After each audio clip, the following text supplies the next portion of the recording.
Welcome everyone. So second topic for today is second Governor General Khwaja Nazimuddin and Prime Minister Liaquat Ali Khan from 1948 to 1951. तकरीबन 3 years they ruled. Liaquat Ali Khan ने 4 years किया क्योंकि वो जिन्ना के साथ भी मौजूद थे. 1 साल जिन्ना के साथ काम किया लियाकत अली खान ने. और because Jinnah died after third day of Jinnah's death, तो जो कॉन्स्टिट्यूएंट असेंबली थी, जो हमारी असेंबली थी कॉन्स्टिट्यूएंट असेंबली, उन्होंने फैसला किया कि Khwaja Nazimuddin is the most eligible person for this position because ये जिन्ना के बड़े क्लोज थे. He was very close to Jinnah. और जिन्ना अपनी सारी सीक्रेट्स, अपने सारे जो उनकी जो आइडियोलॉजी थी, थॉट्स थे, वो ख्वाजा नाज़िमुद्दीन और लियाकत अली खान दोनों से शेयर किया करते थे. तो सबको पता था कि जिन्ना के बाद लियाकत अली खान तो ऑलरेडी हैं हुकूमत में, लेकिन गवर्नर जनरल ख्वाजा नाज़िमुद्दीन को मौका दिया जाए. तो he was also a right hand. ये दोनों ही तकरीबन राइट हैंड थे जिन्ना के, बहुत क्लोजेस्ट कंपेनियंस थे, क्लोजेस्ट लीडर्स थे. और ख्वाजा नाज़िमुद्दीन शुरू से उनके साथ थे, जिन्ना के साथ, लियाकत अली खान के साथ. And this picture can be seen like this. This is a picture of 1948 until 51. जहां पर you can see Khwaja Nazimuddin, ठीक है, Liaquat Ali Khan and some other leaders. ठीक है, you can see that Khwaja Nazimuddin क्या बन गए, गवर्नर जनरल बन गए, ये प्राइम मिनिस्टर बन गए. This is other leaders also. Done guys. आगे चलें. I believe कि मोहम्मद खान जुनेजो हैं, ठीक है. So this picture shows that Khwaja Nazimuddin has taken over the government as the Governor General. ये picture क्या बता रही है कि Khwaja Nazimuddin has taken over the government and Liaquat Ali Khan became the Prime Minister and now they will be governing Pakistan. ठीक है, they look very confident, they look very happy. ठीक है, they are very confident, they are very determined and they will be governing Pakistan, they will be ruling Pakistan in future. ठीक है, तो ये बड़े determined नजर आ रहे हैं. So ये short picture है just to know कि यार ये ख्वाजा नाज़िमुद्दीन दिखते कैसे हैं, बड़े स्मार्ट बंदे हैं, नजर आ रहे हैं.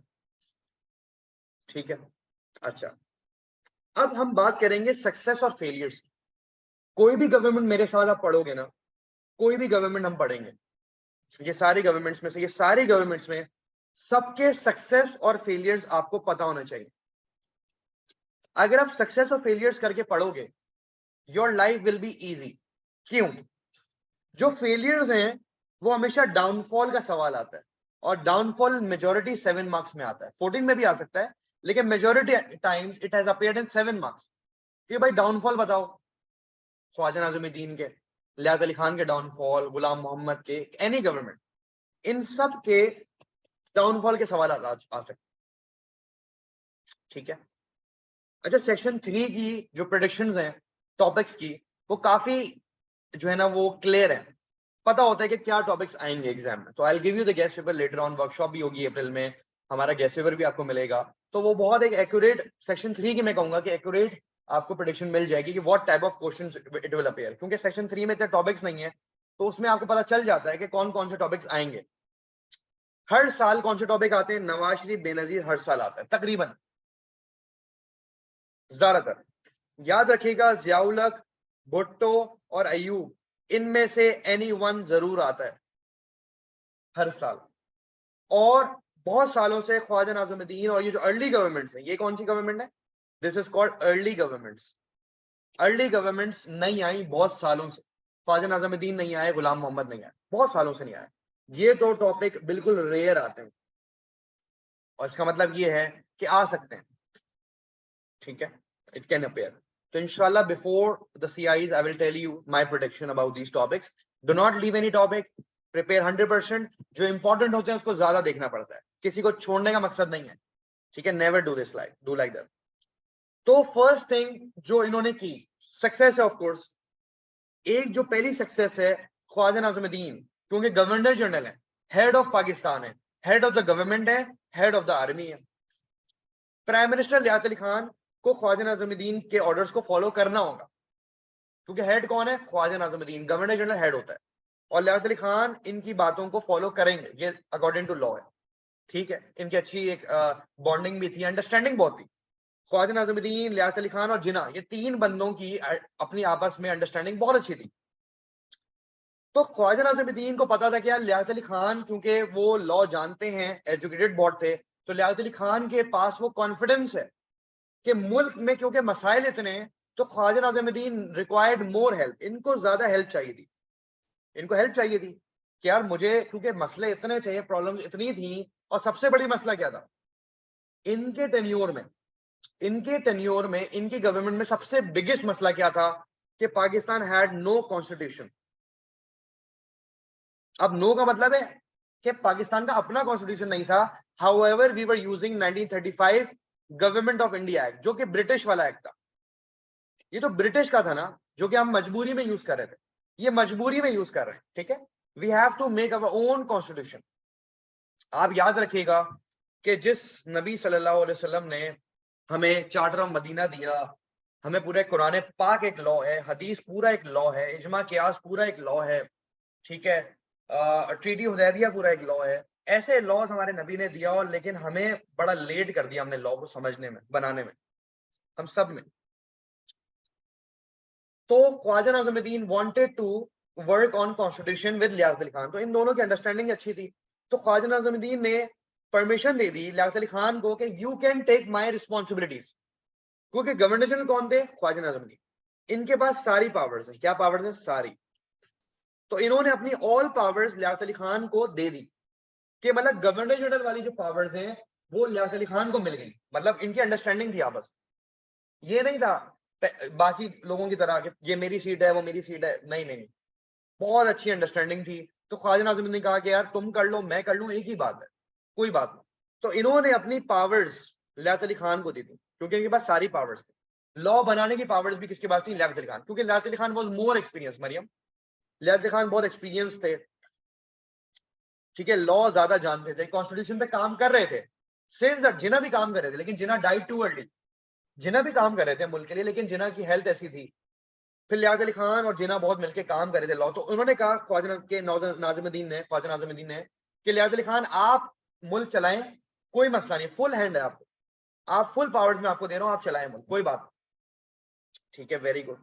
तो ख्वाजा नाज़िम ने रियलाइज कर लिया कि लियाकत अली खान को ज्यादा कॉन्फिडेंस है, वो ज्यादा बेहतर तरीके से कंट्री चला सकते हैं, तो कोई बात नहीं। तो प्राइम मिनिस्टर बेसिकली के पास ज्यादा पावर्स आ गई। क्या आ गई? उस वक्त जो गवर्नमेंट चला रहा था वो कौन चला रहा था? लियाकत अली खान। कहने को ख्वाजा नाज़िमुद्दीन थे, नो डाउट, लेकिन प्राइम मिनिस्टर कौन बने? जो प्राइम मिनिस्टर थे उनको पावर्स मिल गई सारी basic. He got all the powers because Khwaja Nazimuddin gave him the responsibility कि तुम कर लो, ज्यादा बेहतर तरीके से कर सकते हो, अच्छी बात है। देखो आपस में वरना लड़ाई हो जाती है ना, तो अच्छी बात है, समझदार थे तो उन्होंने जिम्मेदारी है। तो ये पहला सक्सेस है कि Liaquat Ali Khan got the powers, he got the powers to develop Pakistan, और तभी से ही wanted to introduce new constitution. तो ही स्टार्टेड वर्किंग, काम करना शुरू हो गए नए कॉन्स्टिट्यूशन पे। अब जब काम करना शुरू हुए तो काम क्या किया? एक ऑब्जेक्टिव रेजोल्यूशन, एक करारदाद, एक रेजोल्यूशन। मतलब क्या? ऑब्जेक्टिव का मतलब है पाकिस्तान के एम्स एंड ऑब्जेक्टिव। पाकिस्तान के एम्स क्या होंगे, ऑब्जेक्टिव्स क्या होंगे? देखो हर बंदे का, हर कंट्री का एम होता है ना, यार हमने ये करना है काम, हमने मुल्क को इस डायरेक्शन में लेके जाना है। ऑब्जेक्टिव सेट किया जाता है। अब ऑब्जेक्टिव समझिएगा, याद रखिएगा, ये लॉ नहीं है, मतलब कॉन्स्टिट्यूशन नहीं है ये, this is not a constitution, but ये कॉन्स्टिट्यूशन की ऑब्जेक्टिव्स हैं। It will lead towards constitution. ये एक तरह का लॉ ही है, ये एक तरह का लॉ ही था, कानून ही था, लेकिन ये पूरा कॉन्स्टिट्यूशन नहीं था। कॉन्स्टिट्यूशन क्या होता है मैं थोड़ा समझा दूं। कॉन्स्टिट्यूशन ये होता है, फॉर एग्जाम्पल भाई प्राइम मिनिस्टर की ये जिम्मेदारी है, उसके नीचे प्रेसिडेंट होगा, उसकी ये जिम्मेदारी है, उसके नीचे कैबिनेट होगा, कैबिनेट मेंबर्स जो होंगे वो एमएनए होंगे, member of national assembly, member of provincial assembly, फलाना फलाना डिपार्टमेंट होगा। मतलब ये सारे एक एग्जांपल दे रहा हूं मैं आपको, ये पढ़ेंगे, डो नॉट वरी, अभी ये 1956 में पढ़ेंगे, अभी नहीं पढ़ रहे। लेकिन कॉन्स्टिट्यूशन क्या होता है? जहां prime ministers, presidents, MNA, member of national assembly, ministers, cabinet members, assembly के मेंबर्स, सबकी जिम्मेदारियां होंगी कि भाई तुम ये देखना, तुम ये देखना, तुम इससे साइन लोगे, तुम इसके ऑर्डर फॉलो करोगे, तुम्हारी ये जिम्मेदारी है। एक कॉन्स्टिट्यूशन होता है, हिरार्की होती है पूरी। तो ऑब्जेक्टिव, अभी तो कॉन्स्टिट्यूशन पे बात नहीं हो रही, अभी कॉन्स्टिट्यूशन बनाने के लिए ऑब्जेक्टिव सेट किए जा रहे हैं। क्या सेट किए जा रहे हैं? ऑब्जेक्टिव। ये देखें, ये डायग्राम कभी भी सामने आएगी ना तो याद रखिएगा, ये ऑब्जेक्टिव रेजोल्यूशन की डायग्राम पिक्चर है। When Liaquat Ali Khan is saying कि पाकिस्तान के ऑब्जेक्टिव्स क्या होंगे, ये पाकिस्तान का झंडा उठा के बोल रहे हैं, ऑब्जेक्टिव्स बता रहे, ऑब्जेक्टिव रेजोल्यूशंस, ये ऑब्जेक्टिव रेजोल्यूशन है। कब हुई? 1949। कहां पे बैठे? ये कौन सी जगह है? ये कॉन्स्टिट्यूएंट असेंबली है। क्या है? This is constituent assembly, while Liaquat Ali Khan holding a Pakistani flag, and he looks very determined. He looks very determined that he is announcing the points of objective resolution. Not yet, Hassan, not yet. So 12 March 1949, Liaquat Ali Khan and his team of 25 members, 25 लोगों की team assembly में, assembly को या constituent assembly को एक ही बात है, पूरा नाम क्या होता है असेंबली का? Constituent assembly. तो क्योंकि लियाकत अली खान को सारी जिम्मेदारी दी गई थी, तो उन्होंने ही ऑब्जेक्टिव रेजोल्यूशन को जो है वो प्रपोज किया, कुछ पॉइंट्स लेके आए, बहुत इंपॉर्टेंट पॉइंट्स। ये पॉइंट्स आज भी वर्क करते हैं, हालांकि सबने अपोज किया था, लेकिन ये पॉइंट्स आज भी वर्क करते हैं। आज का जो कॉन्स्टिट्यूशन है 1973 का, ये इसमें भी यही सारी बात है। देखिए, लीडर वो होता है कि दुनिया आपको अपोज करे लेकिन आप नहीं हिलोगे अपनी बात से। जब आप सही बात कर रहे हो ना, लियाकत अली खान वाज करेक्ट। मैं कहता हूं ऑब्जेक्टिव रेजोल्यूशन बहुत ठीक था, बेहतरीन था। पता नहीं लोगों ने क्यों इसको अपोज किया, भरपूर किया वैसे अपोज, बताऊंगा क्यों किया। पॉइंट समझिएगा गाइस, पॉइंट समझिएगा। कोई भी पॉइंट ऐसा नहीं होगा जिसमें नाइंसाफी होगी, सारे पॉइंट्स। एक काफिर मुल्क भी होगा ना, तो वो भी कहेगा यार फ्रीडम होना चाहिए, इक्वालिटी होना चाहिए। मैं कहता हूं आज काफिर मुल्कों में तो ज्यादा फ्रीडम है, ज्यादा इक्वालिटी है और ज्यादा जस्टिस है, इंसाफ। तो देखो अमेरिका का, देखो यूके का। एक बात है, वहां एक दिन में आपका केस फारिग कि भाई चलो भाई इसको सजा दो, एक दिन में। यहां 10 साल लगते हैं इंसाफ के लिए, 15 साल। एक केस चलता रहता है, ड्रैग होता रहता है। ड्रैग कितना हुआ है कि आप देख लो, हमारे जितने भी पॉलिटिशियंस हैं, कभी अंदर गए, कभी जेल में गए? कोई भी नहीं गया, सब यूके में एंजॉय कर रहे हैं। अच्छा, यूके वाली बात ही बताऊंगा कि ये सारे जो पॉलिटिशियंस है कहां भागेंगे? ज्यादातर यूके भागेंगे। आपको पता है यूके जाने का रवाज पुराना है बेटा, यूके जाने का रवाज पुराना है। सिकंदर मिर्जा भी यूके गए थे भाग के, ये तब से रवाज है। ये नवाज शरीफ और बेनजीर और भुट्टो ने जो है ना वो नहीं बस सेट किया था, ये सारे बाद में भाग जाते हैं। तो ऑब्जेक्टिव सेट किए गए, एम्स याद रखिएगा, एम्स सेट किए गए पाकिस्तान के कि हमें करना क्या होगा। एक कानून, एक कॉन्स्टिट्यूशन बनाने के लिए काम क्या करना होगा? हमारे पास डेमोक्रेसी होनी चाहिए। समझाता हूं डेमोक्रेसी क्या है। Do not leave the meeting guys, do not leave it guys. ये मैं लास्ट टाइम ही करा रहा हूं, first and the last time आप सेशन ही कर रहे हो मेरे साथ। अब बाद में टाइम नहीं होगा कि मैं फिर से आपको बार बार कराऊंगा। I will try my best, but अब वाइंड अप करना सीखो, अभी से ये लर्निंग वाइंड अप करो। डेमोक्रेसी का मतलब है where people choose their leader by elections. Democracy मुल्क, डेमोक्रेटिक कंट्री वो होता है जहां पीपल की चॉइस होती है, आवाम की सुनी जाती है, पब्लिक को प्रायोरिटाइज किया जाता है कि पब्लिक जो कह रही है वो करेंगे। माशाल्लाह, सिकंदर मिर्जा, अयूब खान, याहिया खान, मुशर्रफ, लाइन लगी हुई हमारे पास। पब्लिक की बात सुनी जाएगी, पब्लिक की। कैसा? इलेक्शंस होंगे, आवाम फैसला करेगी, वोटिंग होगी, वोटिंग। डेमोक्रेसी का आसान वर्ड है वोटिंग। इलेक्शंस होंगे और जो जीता वो सिकंदर और जो हारा वो बंदर। डेमोक्रेसी होगी, फ्रीडम, आजादी होगी, इंडिपेंडेंस होगी, ठीक है। इक्वालिटी होगी, मतलब क्या? माइनॉरिटीज को इक्वल राइट्स मिलेंगे। मतलब क्या? ईस्ट पाकिस्तानी जो बंगालीज हैं, जो हिंदू हैं पाकिस्तान में, जो सिख हैं, उनको हम प्रोटेक्ट करेंगे, इक्वालिटी देंगे। कितनी बड़ी बात है यार, पाकिस्तान बना ही माइनॉरिटीज के लिए था। पाकिस्तान में ये व्हाइट कलर का जो कलर है, ये व्हाइट कलर जितना भी है, ये माइनॉरिटीज का है।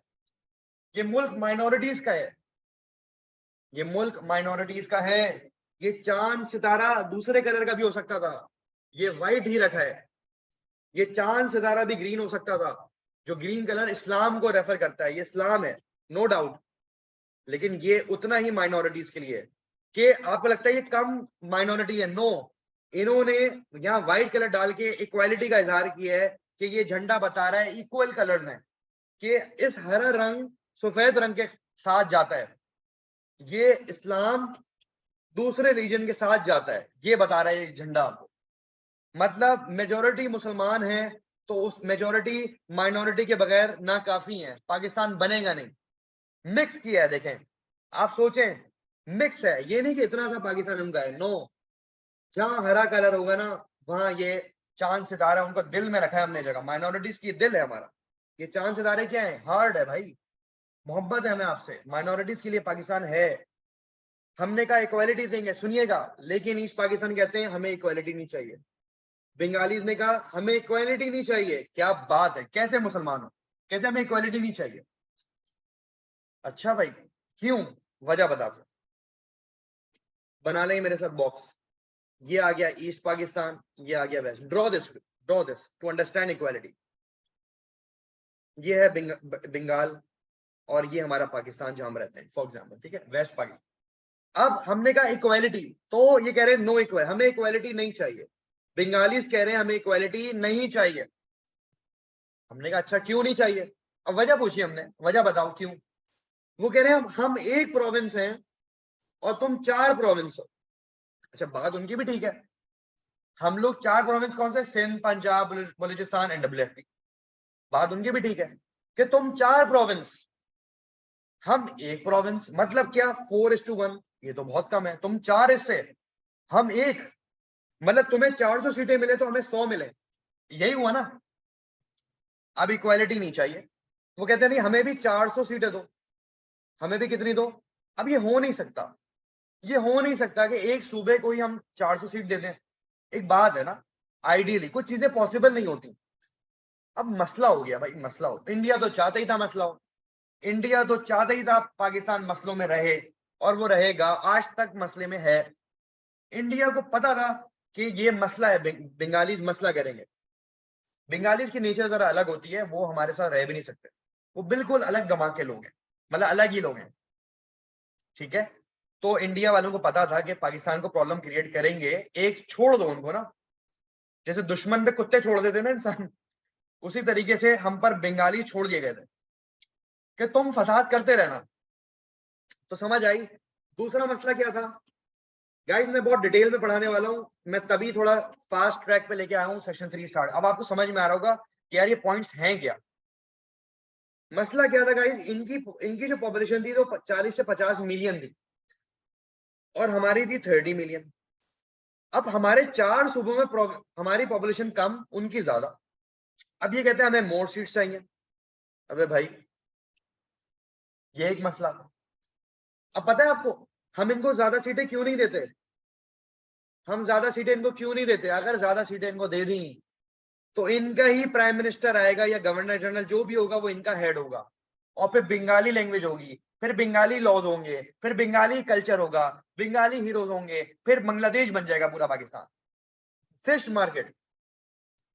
देखो मसला दोनों तरफ से था, मैं कहूंगा कि किसी एक पर ब्लेम नहीं कर रहे, क्योंकि एक चीज हो चुकी है, और मैं कहता हूं जो हो गया वो बेहतर था। हम ऐसा यही समझ लेते हैं कि जो चीज हो गया तो सही हो गया, कि ऑपोजिशन बंगाली खुश नहीं थे, वो हमेशा ज्यादा मांगते थे, उनके भी पॉइंट ऑफ व्यू सही है कि भाई वो ज्यादा हैं। वो कहते थे तुम 4 सूबे हम एक सूबा, ठीक है। तो ये टॉलरेंस वगैरह होगा, इस्लाम होगा, ये तो भरपूर। लियाकत अली खान क्या कह रहे हैं, मैं बस आज यहीं तक पढ़ा रहा हूँ, फिर मैं इसका अपोजिशन वाला सवाल नेक्स्ट टाइम कराऊंगा। इस्लाम होगा, लियाकत अली खान कह रहे हैं सेकंड नंबर पे इस्लामिक प्रिंसिपल्स होंगी। क्या इस्लामिक प्रिंसिपल में शरीयत आती है, ऑब्वियसली आती है यार, लेकिन शरीयत का वर्ड यूज नहीं किया। इस्लाम तो है ही शरीयत, कुरान है ही शरीयत, है ही स्ट्रिक्ट लॉ कि चोरी नहीं करना, कत्ल के बदले कत्ल, आई टू आई, है ना, माल के बदले माल। नो, हम रिस्पेक्ट करते हैं, अल्लाह का कानून है भाई, हम कौन होते हैं इसको कुछ कहने वाले, कह ही नहीं सकते। हम मानते हैं भाई इस बात को, भले पाकिस्तान में नहीं है लेकिन हम मानते तो है ना, बिल्कुल मानना चाहिए, अल्लाह का लॉ, अल्लाह ने लॉ दिया। तो इस्लामिक प्रिंसिपल जब वो कह रहे हैं तो इसका मतलब है लॉ इस्लाम का ही होगा, ठीक है। लेकिन ओलमास वर नॉट हैप्पी। ओलमास कैसे थे, ऐसे, ये आप यकीन करें अर्ली टाइम में, आई रिस्पेक्ट ओलमास, आई रिस्पेक्ट, लेकिन ओलमास तब बुरे हो जाते हैं, याद रखिएगा, ओलमास तब बुरे बनते हैं या बुरा होते हैं जब वो पॉलिटिक्स में आ जाते हैं, और वो भी डर्टी पॉलिटिक्स, चालाकियां, कॉन्स्पिरेसीज, प्लानिंग्स, ये इस्लाम में ही मना है, आपको पता है मना है। लेकिन उलमा जब सियासत में आ जाते हैं ना, ये बुरी चीज है। अब फौज में तारिक जमील साहब सियासत में आ गए, अब लोग बोलेंगे यार ये तो एक अलग चीज हो गई। फर्क आ जाएगा ना, देखो चीजों में, उनकी इमेज में फर्क आ जाएगा, तो ये होना नहीं चाहिए ऐसा। उलमा जब काम कर रहा है दीन के लिए, तो दीन के लिए ही काम कर रहे हैं, उसको कोई जरूरत नहीं है सियासत में आने की। ठीक है ना, अलग चीजें हैं, ये अलग है, उलमास को अलग रहना चाहिए। लेकिन उलमास बेहतरीन तरीके से, ये उलमास वैसे कौन थे, ये जो उलमा तंग कर रहे हैं ना, ज्यादातर ये तंग करने वाले कौन थे, अहमदीस थे। ज्यादातर ये अहमदीस उलमा ने तंग किया हुआ था। ये कहते थे हमें मुसलमान साबित करो। भाई क्यों साबित करो, आपका कलमा जो है वो उसमें नबी सल्लल्लाहु अलैहि वसल्लम को आप आखिरी नबी नहीं मानते। अहमदीस नबी सल्लल्लाहु अलैहि वसल्लम को आखिरी नबी नहीं मानते, तो वो नॉन मुस्लिम हो गए, क्योंकि ला इलाहा इल्लल्लाह मोहम्मद रसूलुल्लाह कलमा ही पूरा नहीं होता जिसका, वो मुसलमान नहीं हो सकता। जो इसका कलमा ये नहीं है वो मुसलमान नहीं हो सकता, वो कोई भी सेक्ट हो। ठीक है, याद रखिएगा जिंदगी में आप ये बात, बड़ी गहरी बात बता रहा हूं, समझ गए होगे आप। ठीक है, तो जो है वो अहमदीस को बड़ा मसला था कि उनको हमने इस्लाम मुसलमान साबित नहीं किया अभी तक, उनको मसला था वैसे। ये स्कूल में नहीं बताया जाएगा अहमदीस का मसला, डेफिनेटली बोल रहा हूँ। दे विल बस शुरू हो जाएंगे उलमा ने बोस किया, उलमा ने, भाई कौन से उलमा थे। फ्रीडम ऑफ वर्शिप, ठीक है, माइनॉरिटीज के लिए पॉइंट है कि जितनी भी माइनॉरिटीज हैं वो इबादत गाह बना सकते हैं। आप चर्च बनाओ, आपने टेम्पल्स बनाने बनाओ, नो प्रॉब्लम। आप घंटी बजाओ, वी रिस्पेक्टेड, कोई मसला नहीं है। हमारी अजान होगी, आप रिस्पेक्ट करो, आपकी चीजें आप रिस्पेक्ट करो, very good. Protect minorities, very good, ये हमेशा से बात है। सिख, हमारे यहाँ सिख भी है, पंजाब में करतारपुर जो है वहां सिखों की सीक्रेट प्लेस है, उनका एक वहां हज करते हैं, वो पिलग्रिमेज करते हैं हर साल, सिख आते हैं और हज करते हैं, तो उनकी इबादत गाह का ख्याल रखना है। गारंटीड ह्यूमन राइट्स, क्या बुरा है यार इसमें, क्या बुरा है इन पॉइंट्स में। इंडिपेंडेंट लीगल सिस्टम होगा, अरे हजरत उमर रजी अल्लाह तआला अन्हु, हजरत नबी मोहम्मद नबी सल्लल्लाहु अलैहि वसल्लम, हमारे नबी मुस्तफा ने हमेशा लॉ को बोला कि मेरी बेटी फातिमा भी चोरी करे तो उसका भी हाथ काट देना, मेरी बेटी भी चोरी करे हाथ काट दो उसका। अरे नबी कह रहे हैं, जिनकी बेटी कभी चोरी का सोचेगी भी नहीं, एक बात है, सोचेगी भी नहीं, लेकिन वो कह रहे हैं नहीं, इनके लिए भी बराबर है, मत पूछना मुझसे। इंडिपेंडेंटली, इंडिपेंडेंट का मतलब किसी जोर जबरदस्ती में नहीं है। क्या कहते हैं, हजरत उमर कहते थे कि मुझे क्रिटिसाइज करो। हजरत उमर ने एक टाइम रखा हुआ था जहां आम पब्लिक आती है और वो क्रिटिसाइज कर सकती है, ओपन क्रिटिसिज्म था। हजरत उमर बहुत सख्त आदमी थे, बहुत स्ट्रिक्ट आदमी थे भाई, इस्लाम से पहले भी, इस्लाम के बाद भी। इस्लाम के बाद क्योंकि इस्लामिक ज्यादा हो गए थे तो बहुत ज्यादा स्ट्रिक्ट इस्लाम फॉलो करते थे, पहले भी स्ट्रिक्ट थे। हजरत उमर कहते थे मुझे आके बोलो, अगर मेरी कोई बुराई है मुंह पे बोलो, मैं तुम्हें कुछ नहीं कहूंगा। आज कर सकते हो ऐसा, नहीं कर सकते। तो ये इंडिपेंडेंट लीगल सिस्टम नहीं हुआ आज का। तो गाइज इसको हमने अपोज किया, कैसे अपोजिशन हुई थी तो मैं नेक्स्ट टॉपिक में ही पढ़ाऊंगा, क्योंकि आज के लिए आपके लिए काफी डिटेल्स हो गई है, मैं बहुत बर्डनाइज नहीं करूंगा, क्योंकि आपको टाइम लगेगा इस सॉर्ट ऑफ नॉलेज, क्योंकि हम पढ़ रहे हैं deep politics. So thank you so much everyone.